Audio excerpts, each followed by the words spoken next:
오늘도 매일의 기도를 통해 하나님께 더 가까이 나오신 여러분을 환영하고 축복합니다.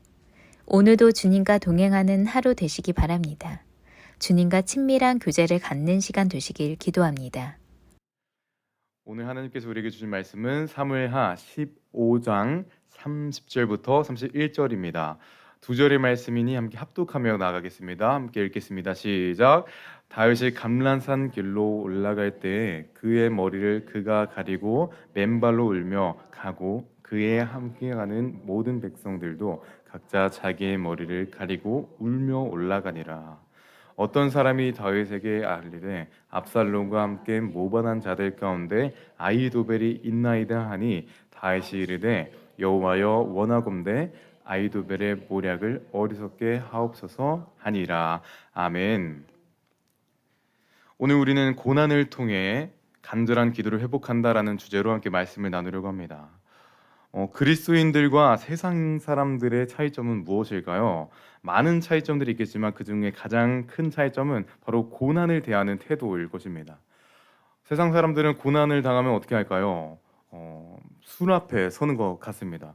술과 함께 사람들 앞으로 가게 되죠. 그리고 자신의 고난에 대해 한탄합니다.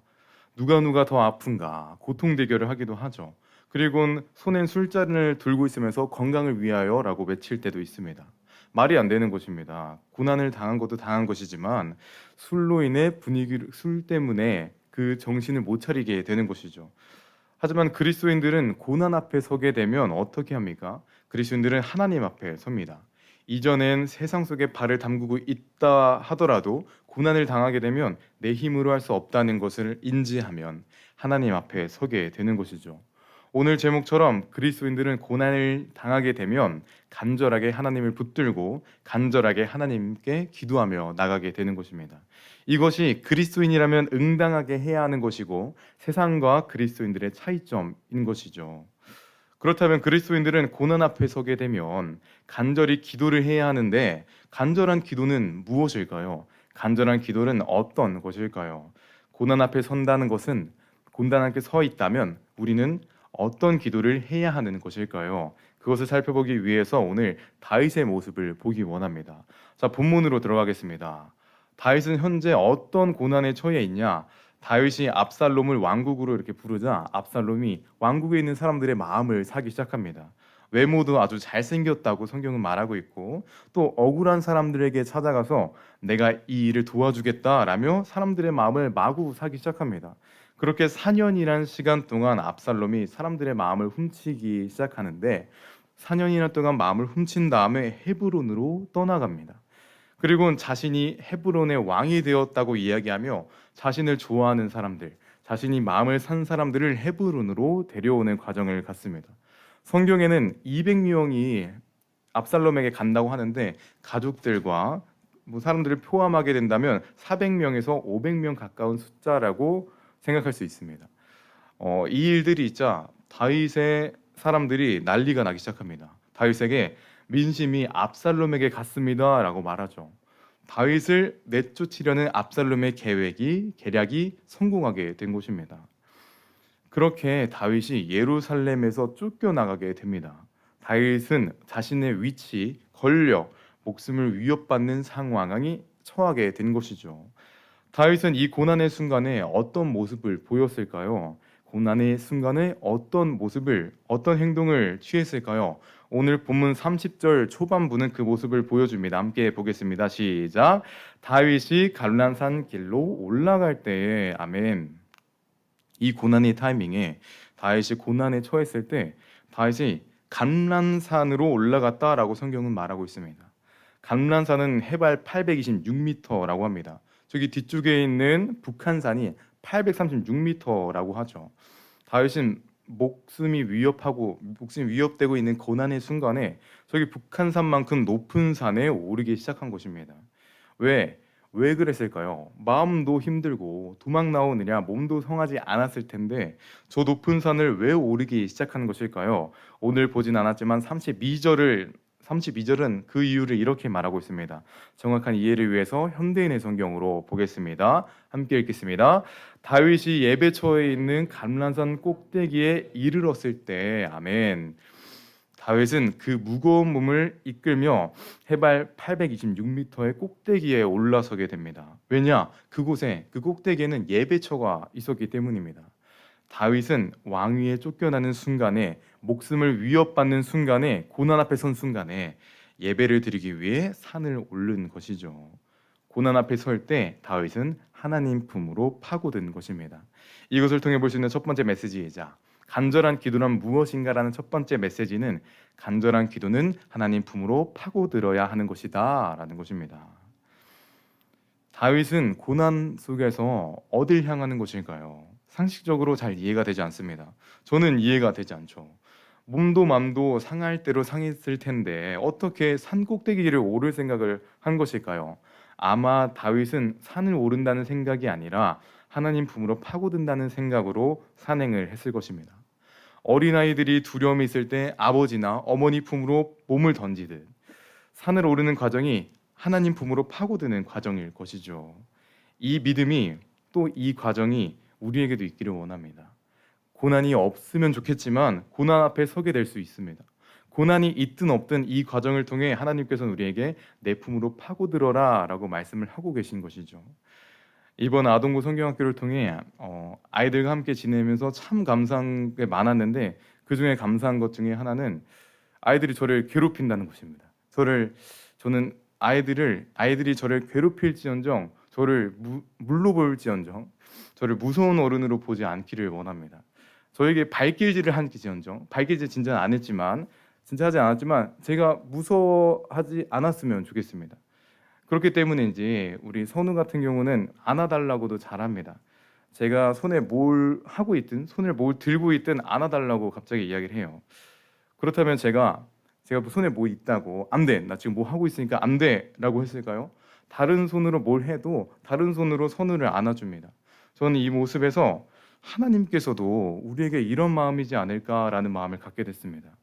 우리가 품에 안아달라고 이야기하지 않을 뿐이지, 우리가 품에 파고들지 않을 뿐이지, 우리가 바빠도 사랑하는 아이를 안아주는 것처럼 하나님께서도 우리가 하나님 품으로 파고들 때 우리를 꼭 안아주실 것입니다. 여러분께 부탁드립니다. 고난 앞에 서실 때, 고난 속에 있으실 때 다윗이 하나님 품으로 파고드신 것처럼 우리도 하나님 품으로 파고드는 여러분 되시기를, 그리고 하나님의 안아주심을 경험하신 여러분 되시기를 간절히 소망합니다. 자, 다윗은 고난 속에서 하나님 품으로 파고들었는데 어떤 모습으로 파고들었을까요? 다음 메시지를 살펴보기 위해서 30절 후반부를 함께 보겠습니다. 함께 읽겠습니다. 시작. 그의 머리를 그가 가리고 맨발로 울며 가고 함께하는 모든 백성들도 각각 자기의 머리를 가리고 울며 올라가니라. 아멘. 다윗은 하나님 품으로 파고들며 산을 어떻게 올랐냐? 편하게 가마를 타고 올라간 것이 아니었습니다. 아니면 지팡이를 짚으며 올라갔던 것이 아니었습니다. 머리를 가리고 맨발로 눈물을 흘리며 올라갔습니다. 다윗은 하나님께 예배드리러 올라갈 때 대충 해치우기 위해 기도하는 것이 아니라 진심을 다해 눈물로, 또 맨발로 기도했던 것이죠. 이것을 통해 볼 수 있는 두 번째 메시지는 바로 간절한 기도는 눈물로 드리는 기도이며 무릎으로 드리는 기도이다라는 것입니다. 우리 아동부 학생들은 이번 성경학교를 통해 성경학교 예배를 드릴 때, 축도나 기도를 할 때 무릎을 꿇고 기도했습니다. 이번 성경학교 때도 우리 아동부 바닥을 푹신하게 만들어서 말씀을 드릴 때는 편하게 앞바다를 해서 말씀을 듣고, 함께 기도할 때는 그 자리에서 무릎 꿇고 기도했습니다. 이것은 오늘 다윗을 통해 본 것처럼 아주 성서적인 것이죠. 자, 그렇다면 무릎은 왜 꿇는 것일까요? 왜 힘든 자세를 하며 기도해야 하는 것일까요? 첫 번째는 하나님을 향한 경배의 모습을 보이기 위해서일 것이고, 그 다음은 기도의 순간에 집중하기 위해서, 그 순간에 몰입하기 위해서, 또 진심을 다하기 위해서 무릎을 꿇는 것입니다.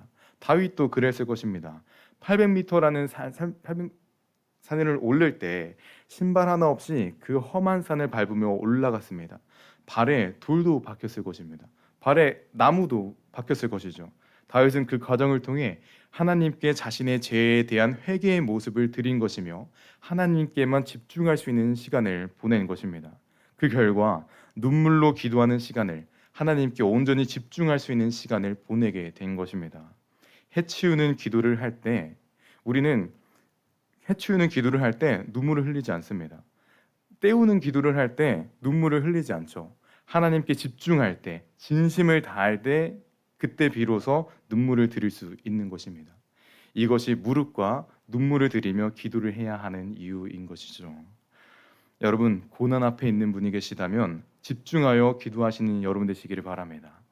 다윗이 맨발로 눈물로 하나님께 기도하며 집중하여 기도한 것처럼 우리도 때우는 기도가 아니라 집중하여 기도하며 눈물로 무릎으로 기도하는 여러분 되시기를 간절히 소망합니다. 마지막 메시지를 함께 살펴보기 위해서 31절을 함께 읽기를 원합니다. 이해를 위해서 현대인의 성경으로 함께 읽겠습니다. 시작. 다윗은 자기 자문관이었던 아히도벨이 압살롬의 반역에 가담했다는 말을 듣고 여호와여, 아히도벨이 압살롬에게 주는 조언이 어리석은 것이 되게 하소서 하고 기도하였다. 아멘. 다윗은 산행을 하고 있는 중에 아히도벨이라는 사람에 대한 이야기를 들었습니다. 아히도벨은 원래 다윗을 도와주던, 다윗에게 조언을 하던 자문관이었죠. 그런데 다윗을 자신을 위해 조언하던 아히도벨이 압살롬에게 붙었다라는 이야기를 듣게 됩니다. 그 이야기를 들은 다윗이 하나님께 기도를 하는데 어떻게 기도를 하냐? 하나님, 아히도벨이 압살롬에게 하는 조언이 어리석은 것이 되게 해주세요 라는 기도를 합니다. 아히도벨의 말하는 그 조언이 의미 없는 조언이 되게 해주세요 라는 기도를 하는 것이죠. 저는 이 다윗의 기도를 통해 큰 깨달음을 얻었습니다. 기도는 뭉뚱뭉뚱하게 하는 것이 아니라 정확하게 선명하게 하는 것이구나 라는 것을 말이죠. 다윗의 기도는 이렇게 할 수도 있었습니다. 주님, 잘 되게 해주세요. 혹은 주님, 제가 왕권이 회복되게 해주세요 라고 뭉뚱뭉뚱하게 기도를 할 수 있었을 것입니다. 하지만 다윗은 그렇게 기도하지 않았습니다. 세세하고 선명하게, 주님, 아히도벨이 저를 배신했다고 들었습니다. 아히도벨이 압살롬에게 하는 조언이 어리석은 것이 되게 해주세요 라며 그 과정이 선명한 기도를 합니다. 차근차근 세세하게 기도를 한 것이죠. 이것을 통해 볼 수 있는 오늘 마지막 메시지이자 다윗의 기도를 통해 볼 수 있는 간절한 기도는 과정이 선명한 기도이다라는 것입니다. 과정이 선명한 기도를 해야 하는데, 그렇다면 우리는 어떻게 기도를 해야 하는 것일까요? 아주 세세하게 기도를 해야 할 것입니다. 선명하게 기도를 해야 할 것이죠. 미래를 위해 기도한다면 주님, 제 미래를 인도해 주세요 라는 뭉뚱한 기도가 아니라 미래를 준비하는 과정, 상황, 시간, 심지어 만나는 사람을 위해서도 선명하게 세세하게 기도해야 하는 것입니다. 미래를 위해 공부하는 학생이라면 공부하는 순간순간 집중할 수 있게 해달라는 선명한 기도를 해야 할 것이고, 직장인이라면 승진하게 해주세요라는 뭉뚱한 기도가 아니라 업무의 능력을 올릴 수 있는 지혜를 더해달라고 기도를 해야 할 것이고, 건강을 위해 기도한다면 오늘 하루 편안한 마음을 갖게 해주세요, 혹은 건강을 회복할 수 있는, 운동할 수 있는 힘을 허락해 주세요 라는 선명한 기도를 해야 할 것입니다. 다윗의 기도도 그러했습니다. 다윗은 적과 싸울 때도 이길 수 있게 해주세요 라는 기도로 끝난 것이 아니라 주님, 어디부터 공격을 해야 할까요? 라는 선명한 기도를 하게 됩니다. 다윗은 목적을 이루는까지, 적에게 승리를 얻을 때까지 그 선명한 기도를 반복적으로 했을 것이죠. 그렇게 반복적인 선명한 기도를 통해서 다윗은 하나님 품으로 반복적으로 파고들었을 것이고, 그 기도가 있었기 때문에 다윗은 비록 넘어졌던 사람이지만, 죄 속에 있던 사람이지만 하나님 마음에 합한 사람이라는 하나님의 그 칭호를 얻을 수 있었을 것입니다. 우리도 과정이 선명한 기도를 하기를 원합니다. 하나님께서는 우리가 기도하지 않아도 우리의 마음을 아시는 분이시지만 우리가 반복적으로 하나님 품으로 파고드는 그 모습을 기뻐하실 것입니다. 여러분께 부탁드립니다. 목적을 위해 기도하고 그리고 끝나는 기도가 아니라 과정 하나하나를 위해 간절히 기도함으로 하나님의 기쁨이 되고 하나님의 일하심을 경험하는 여러분 되시기를 간절히 소망합니다. 말씀을 맺겠습니다. 다윗의 간절한 기도는 어떤 변화를 일으켰을까요? 산을 오르며 기도할 때 다윗과 동행한 모든 이들이 함께 기도하는 은혜를 경험하게 됩니다. 성경은 함께 오르는 모두가 다 같이 머리를 가리고 맨발로 기도했다라고 말하고 있습니다. 다윗의 간절한 기도가 회복될 때 그 기도의 회복은 다윗으로 끝난 것이 아니라 함께 있는 백성들도 회복되었다는 것이죠. 우리가 간절한 기도를 할 때 동일한 은혜가 있을 것입니다. 우리가 간절한 기도를 할 때 우리의 가정이, 우리의 교회가, 그리고 우리의 나라가 회복이 될 것이죠. 그렇기 때문에 오늘 우리부터 시작하기를 원합니다. 마지막으로 선언하고 선포하겠습니다. 우리부터 회복되어 간절한 기도를, 그리고 가정과 교회를 세우십시오. 기도하기 원합니다. 먼저 우리 스스로 위해 함께 기도하기 원합니다. 우리가 먼저 간절한 기도를 할 수 있는 하나님의 사람이 되게 하시고, 우리의 간절한 기도의 회복으로 인해 우리의 가정과 그리고 교회에도 간절한 기도가 넘치기를, 함께 마음을 다하여서 간절한 기도가 회복되는 우리의 삶이 되기를 함께 마음을 다하여서 기도하며 나가겠습니다. 주님 함께 하실 거라 믿습니다. 주님의 인도하심을 경험하는 우리의 삶이 되게 하여 주시고, 우리가 먼저 간절한 기도가 회복되게 하여 주셔서 우리의 간절한 기도가 회복될 때 우리의 가정이, 우리의 교회가, 우리의 나라가 회복될 거라 믿습니다. 주님, 우리의 삶 가운데 간절한 기도가 회복되게 하여 주시고, 다윗이 맨발로 그리고 눈물로 기도했던 것처럼 우리도 집중하는 기도가, 우리도 우리의 마음을 다하는 기도가, 물을 끓는 기도가, 눈물로 드리는 기도가 되게 하여 주시옵소서. 주님, 우리가 그 반복적인 기도를 통해서 하나님 부름으로 파고들 때 주님께서 우리의 삶을 이끄실 거라 믿습니다.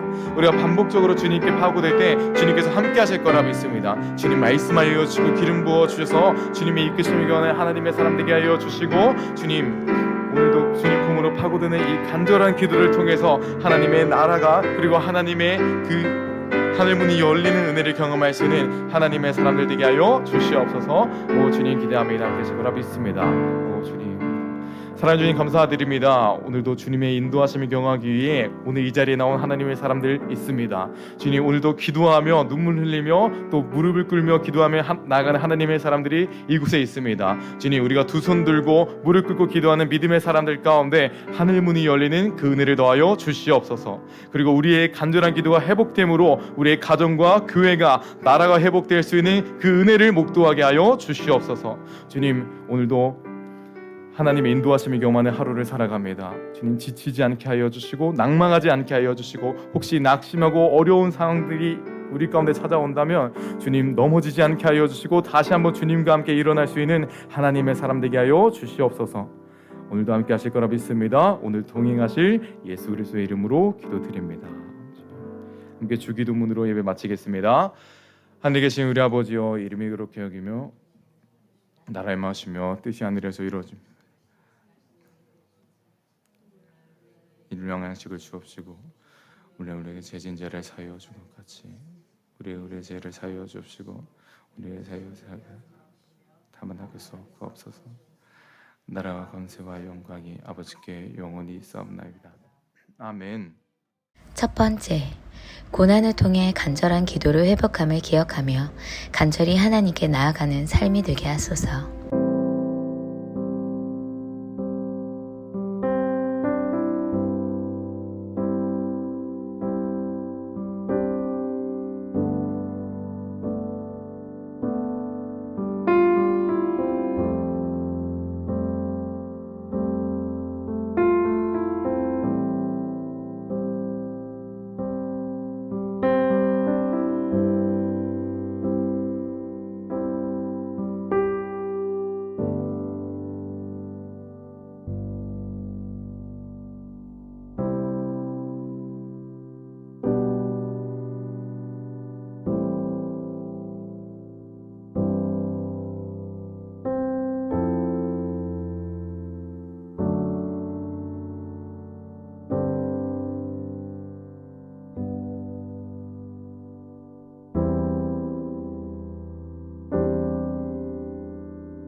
두 번째, 오늘도 나의 욕심을 채우길 기대하는 것이 아니라 하나님의 일하심을 기대하게 하소서.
세 번째, 누군가가 나에게 잘해주기를 기대하는 것이 아니라 내가 오늘은 더 선을 베풀 수 있기를 기대하게 하소서.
네 번째, 늘 나를 위해 중보하시는 성령님의 간구가 오늘도 나를 살게 합니다.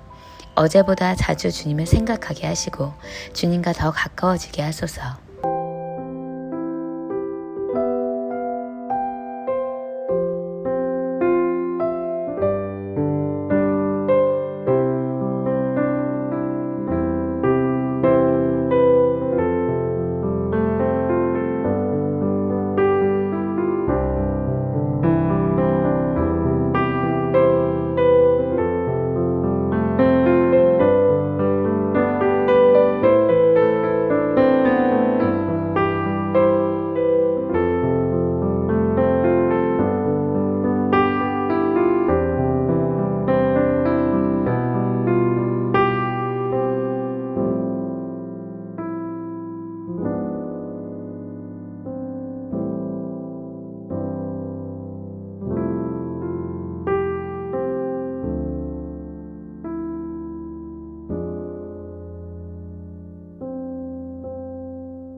5번째, 치유의 하나님, 새로운 호흡을 주셔서 오늘도 살게 하시니 감사합니다.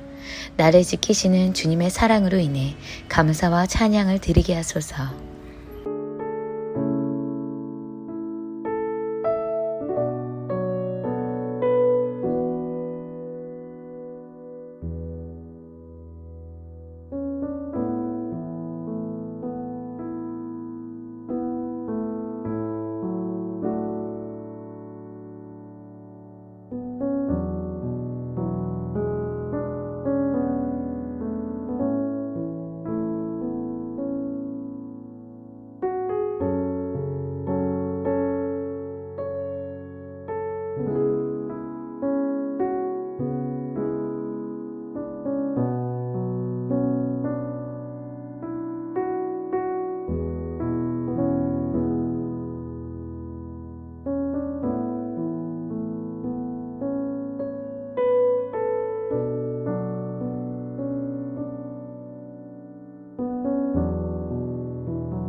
하나님께서 우리의 기도에 영광 받으셨습니다.